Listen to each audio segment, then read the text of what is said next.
श्री स्वामी समर्थ। जय जय स्वामी समर्थ। स्वामींचं नाव घेऊन मी या व्हिडिओला सुरुवात करते। श्रावण महिन्यातील अमावास्येला पिठोरी अमावास्या म्हणतात। यंदा 2024 मध्ये पिठोरी अमावास्या ही 2 सप्टेंबर रोजी असणार आहे।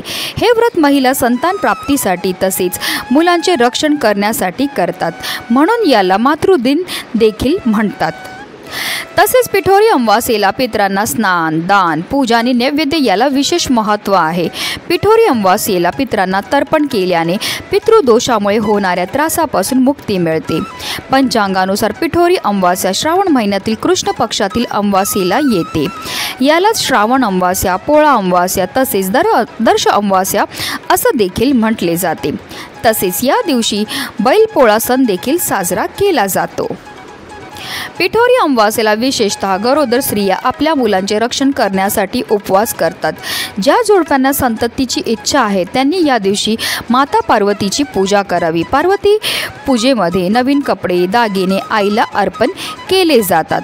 पूजास्थळी फुले सजवली जातात। या दिवशी उपवास केल्याने मुलांना उज्ज्वल भविष्य मिळते, तसेच घरातील पितरांना सुख शांती प्राप्त होते। पिठोरी अमावास्येला पिठोरी, पिठोरा, पिठोर इत्यादी नावाने ओळखले जाते। पिठोरी अमावास्येला दुर्गा देवीची पूजा करण्याची देखील परंपरा आहे। पिठोरी अमावास्येला स्त्रिया संततीसाठी हे व्रत करतात। असे मानले जाते की देवी पार्वतीने या व्रताचे महत्त्व सर्वांना सांगितले। देवीने या व्रताचे शुभ परिणाम आणि या व्रताचे पालन केल्याने कशा प्रकारे इच्छा पूर्ण होते हे रहस्य सर्वांना सांगितले। इंद्राची पत्नी शची हिने हे व्रत केले।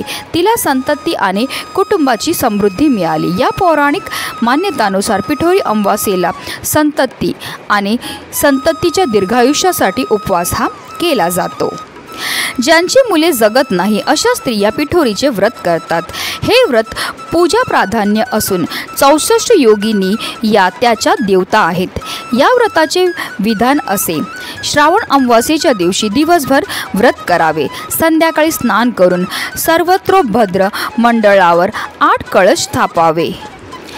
त्यावर पूर्ण पात्रे ठेवून त्यात ब्राह्मी, महेश्वरी इत्यादी शक्तींच्या मूर्ती स्थापाव्या। तांदळाच्या राशीवर 64 सुपाऱ्या मांडून त्यावर 64 योगिनींचे आवाहन करावे। त्यांची षोडशोपचार पूजा करावी। नंतर व्रतासाठी केलेले पक्वान डोक्यावर घेऊन अतिथी कोण आहे असा प्रश्न विचारावा। मुलांनी मी आहे असे म्हणावे आणि ते पक्वान मागच्या बाजूने काढून घ्यावे। तसेच आपल्याला या दिवशी पिठोरी अमावास्येच्या व्रत कथेचं पठण किंवा श्रवण सुद्धा करायचं आहे। केवळ श्रवण केल्याने सुद्धा आपल्या मुलांना दीर्घायुष्य प्राप्त होतं। तर चला जाणून घेऊया पिठोरी अमावास्येची कथा काय आहे।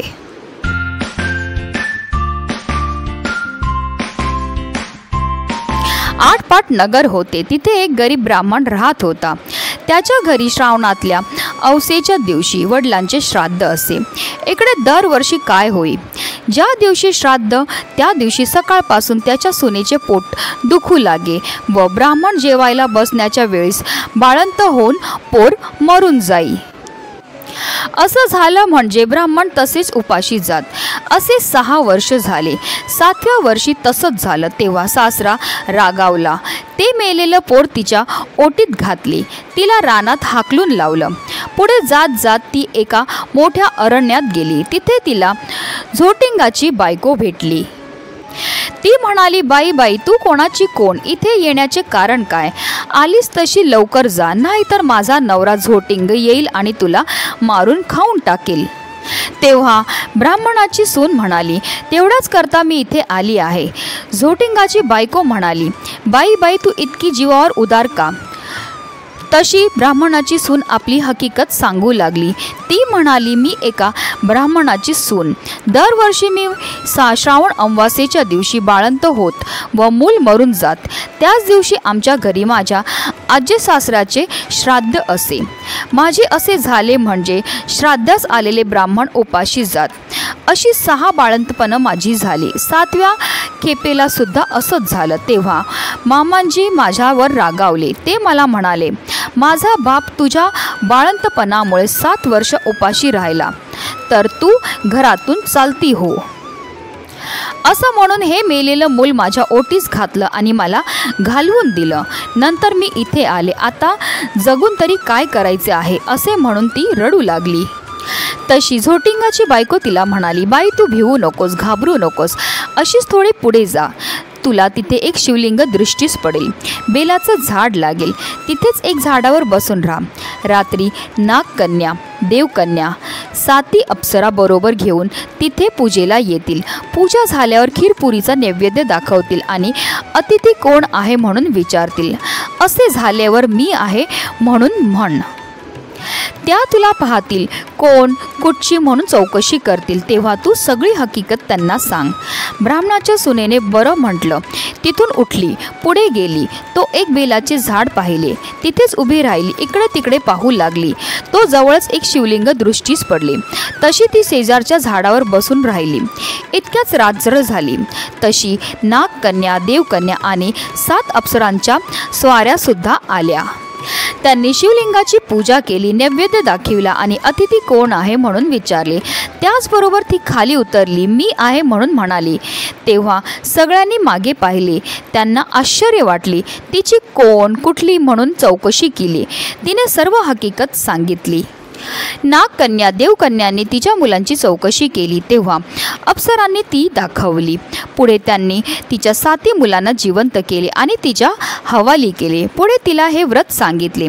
64 योगिनींची पूजा करायला सांगितली आणि मृत्यूलोकी हे व्रत प्रकट करायला सांगितले. तसे तिने विचारले, ह्याने काय होते? अप्सरांनी सांगितले, हे व्रत केल्याने म्हणजेच मूल बाळ दगावत नाही, सुख समाधानात राहतं. पुढे ती त्यांना नमस्कार करून निघाली. ती आपल्या गावात आली. लोकांनी हिला पाहिलं. ब्राह्मणाला जाऊन सांगितलं, भटजी भटजी तुमची सून घरी येत आहे. त्याला ते खोटे वाटले.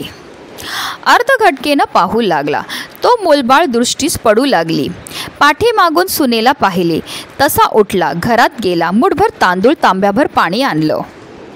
तांदूळ सुनेवरून आणि मुलांवरून ओवाळून टाकून दिले. हात पाय धुवून घरात आला. सर्व हकीकत सुनेला विचारली. तिने ही सारी सांगितली. पुढे सर्वांना आनंद झाला आणि मुलाबाळासहित सुखाने ती नांदू लागली. ही 60 उत्तराची कहाणी 5 उत्तरी सुफळ संपूर्ण. म्हणूनच व्हिडिओ जास्तीत जास्त लोकांपर्यंत शेअर करा, जेणेकरून प्रत्येकाच्या मुलाचं कल्याण हो हीच मनामध्ये इच्छा. श्री स्वामी समर्थ. जय जय स्वामी समर्थ.